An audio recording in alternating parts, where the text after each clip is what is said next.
3 laps to go. We're joined by a two-time NCAA All-American, the 2019 National Junior College runner-up as well. He's a two-time SEC indoor champion, number 8 all-time in the world indoors in the 200 meters, and he's really all doing it at LSU. And this past weekend, bruh, this dude killed it at the Texas Relays, 19-8-1, bruh, completely demolished the field. Number 3 all-time NCAAs, number 2 all-time at LSU as well. Like, Terrance Laird is joining the show with us right now, bro. This man is killing it. Like, y'all need to put some respect on his name and seeing what he's doing. Like, Terrance, bro, how does it feel to just see what you've done? Number 1 in the world, crossing that line at Texas Relays, and does it just feel good to wake up in the morning being like you number 1 in the world, 1981? How does it all feel right now?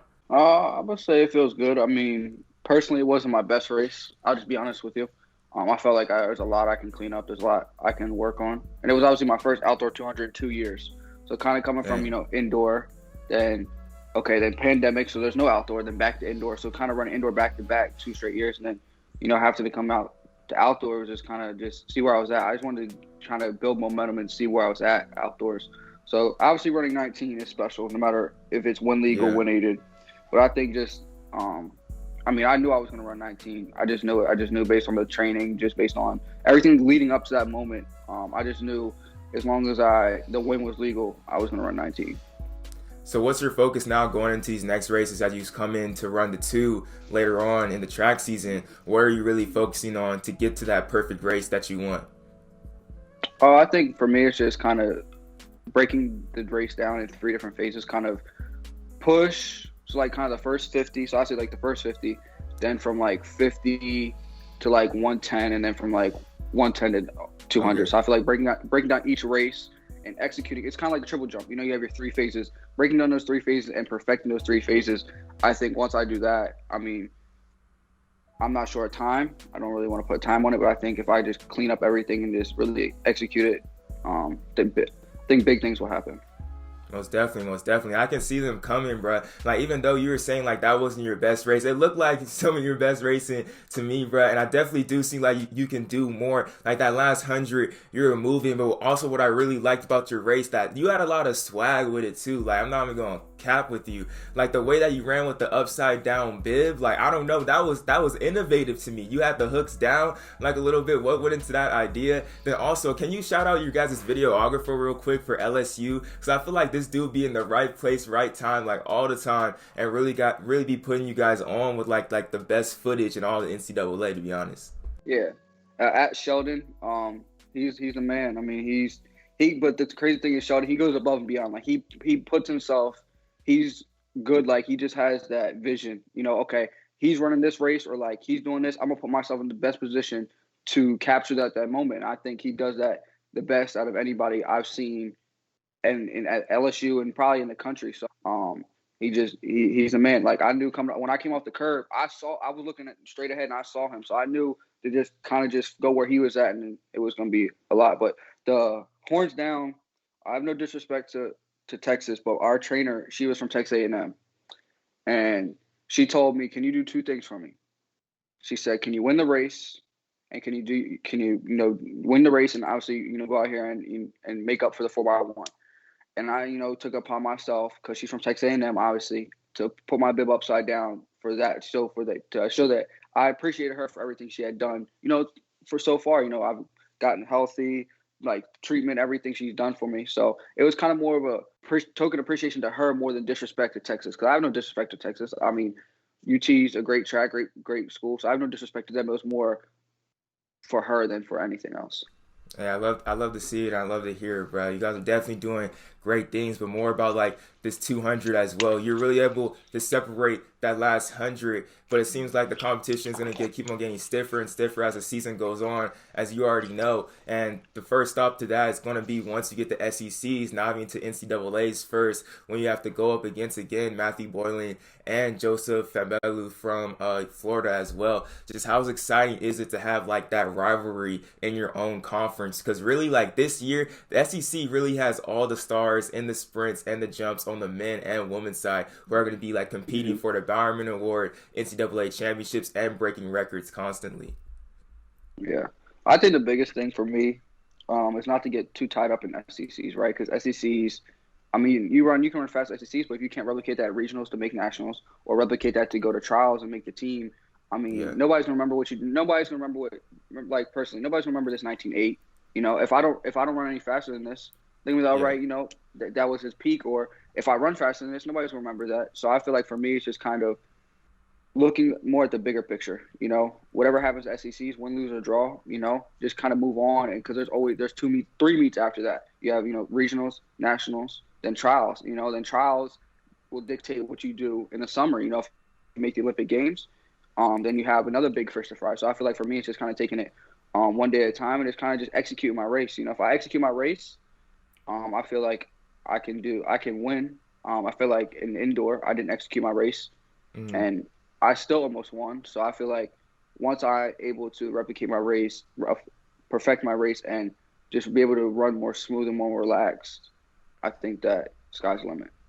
Yeah, most definitely. You really do got that job's not finished Mamba mentality 2008 against the Orlando Magic. Like, there's still Yeah. definitely more to come, and I definitely see that coming for you as well. But especially just in the team sense as well at LSU, we always know, like, LSU Tigers, that y'all got dogs, especially trying to do your things, trying to get that team championship. You guys fell short at indoors. What's just the mindset for the whole entire men's team right now going into outdoors, trying to get that national championship against Oregon? I think indoors.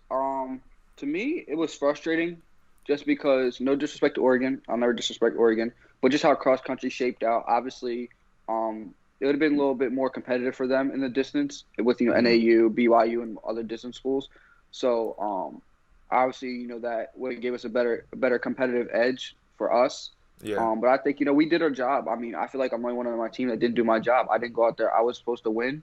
I was favored, and I didn't do my job. So I felt that everybody else did their job, and it wasn't that it was any pressure. They just went out there and just competed. They just lined it up and competed. So I feel Mm-hmm. outdoors, I feel like we can just do the same thing. I mean, we've proven it time and time again, and we get more training under our belt. And I feel like just as a whole team, there's no pressure. They just kind of go out there, like Coach Haber says, and do what you did to get here, and just line it up and compete. And I feel like that's just the mentality, to win. Because obviously we were stripped. Just based on the circumstances. And Oregon, deserving. They scored more points. They deserve it. No matter if a whole country had COVID and it was just us to compete, our two teams competing, they beat us.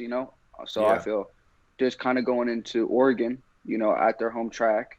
It's a great facility, a great place to say that we were the first team to win at the new Hayward Field would be special. Most definitely. That would definitely be special. And it's going to be a crazy competition once you guys get NCAAs, and really just a special moment for everyone really out there. But really just talking to you right now, like, you just being so young, it seems like you have a lot of maturity with you. And I think that may contribute to you going to community college, bouncing back that 1 year. I really just want to know what you learned from when you're at Hines Community College. Because me personally, I have my older brother who went to community college in Mount Sac and was able to get a full scholarship to go to Fullerton and do throws and everything like that. And just from seeing him doing that and doing that as myself, like, it definitely, I feel like the mindset can definitely change having that years at community college. What has that changed for you, and how is that what you learned at Hines Community College still helping you to this day? I think just kind of the mentality of just to work hard. I think kind of not to say Mamba mentality, but just to kind of be like, I see it as. Let me try to figure out how I'm gonna word this. You get there, right? You could be a top dog. You could have been an Olympian or whatever. When you get there, you're a nobody. You have to earn your respect. You have to earn your recognition. So I feel like through there, I was able to just kind of just focus on who I wanted to become. How do I want to carry myself? What image did I Yeah. want to create? Because at that point, I was at rock bottom. I'm at the bottom. So I was building my brand, building myself back up, my character. And I felt from that point on, in track and field, in any sport, you have to be humble and you have to be hungry. You also have to be healthy. You have to have, there's three H's I kind of live by: humble, hungry, healthy. If Mm, you're not humble, right, somebody's going to humble you. It's just simple. I can go out here and talk, I'm going to win nationals. You know what? Nobody can beat me, da da da. You get humbled. If yeah. you're not hungry, if you have no strive to be better, I don't care if you run a world record every race. There's always have to be a level that you're trying to achieve higher than what you've already achieved. That's just kind of my mentality. And then just being healthy, just taking care of your body mentally, physically, just putting yourself in the best situation when you line it up. For me, I put myself in the best situation. I hydrated right, I ate right, I was mentally prepared, and I just feel like just that dog mentality was just a kind of a normal mentality. Some mindset people are like, oh, it's like mama mentality. No, it's just natural. It's just if you see people that win, like Kobe Bryant, LeBron James, Michael Jordan, there's just a certain level of focus and determination that they have. Mm-hmm. And that's all you have to – if you can channel that in yourself and exude it out in, to what you're doing, I mean, anything's possible. And I feel like I've learned through multiple people, just talking to different people and everybody, and just kind of just mixing up, kind of putting it into my own terms and just going with it. And I feel like just JUCO really kind of was like, okay, like I didn't know what I could do. I didn't know if I was going to run fast. A lot of uncertainties. And I went out there and did it. I ran fast, and I was just like, okay, I can do this. Then it kind of just got that, self-confidence, self-determination.